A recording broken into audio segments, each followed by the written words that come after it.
नमस्कार। आज 3 मार्च है, जो कि हर साल WHO के द्वारा वर्ल्ड हियरिंग डे के रूप में मनाया जाता है। और हर साल जो है WHO इसके लिए अलग अलग थीम देती है।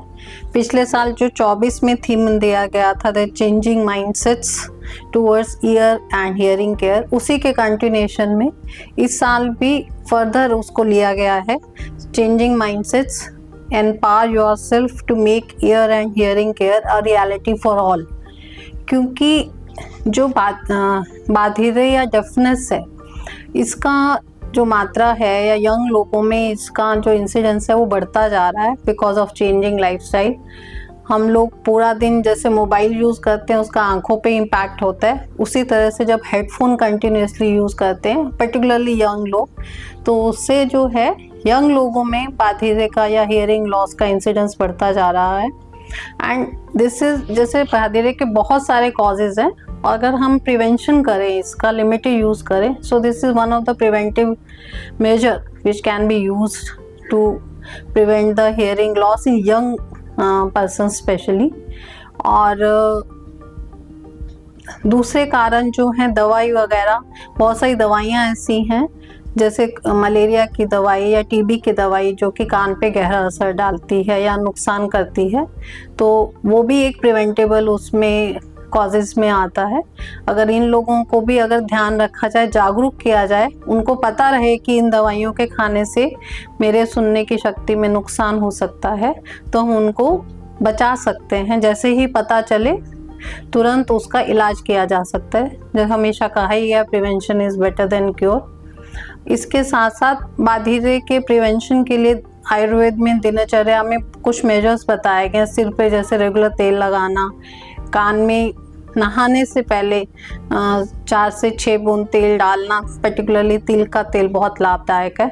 लेकिन आजकल जो ऐसी प्रैक्टिसेस हैं बहुत कम होती जा रही हैं और बच्चों को पता भी नहीं है। अगर ये प्रैक्टिसेस करें और जो हम आज के जो गैजेट्स हैं उनका ध्यान से यूज़ करें, तो इस बाधिरे से या डेफनेस से बचा जा सकता है। दूसरा एक मेजर कारण जो डेफनेस का है, नॉइस पॉल्यूशन। गाँव के साथ से ज़्यादा शहरों में जो व्हीकल्स हैं या इंडस्ट्रीज़ हैं, उनके कारण बहुत ज़्यादा ध्वनि प्रदूषण है।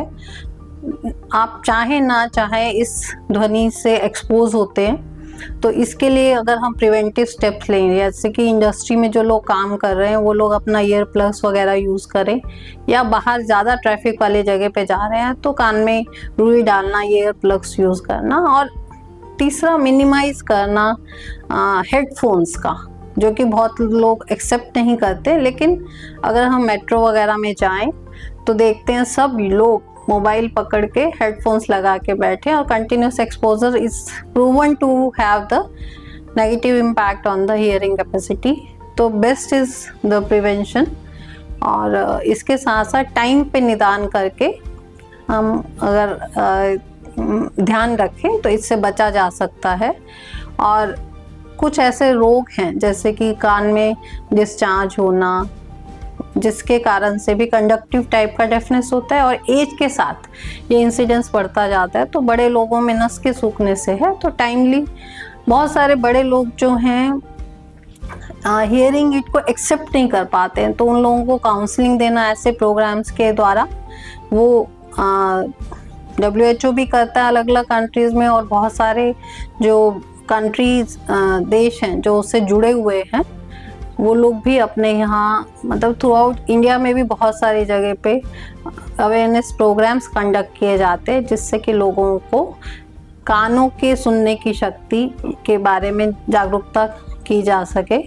क्योंकि जो ब्लाइंड पर्सन है उसके लिए तो बहुत सिंपैथी मिलती है लोगों को, लेकिन अगर कोई सुनाई नहीं देता है किसी को, तो वो उसके लिए उतनी सिंपैथी हमारे सोसाइटी में नहीं दी जाती है। इसलिए prevention is better than cure, मेरा तो यही मानना है। इसलिए अपनी जो है कान के स्वास्थ्य के बारे में भी जागरूक रहना बहुत आवश्यक है।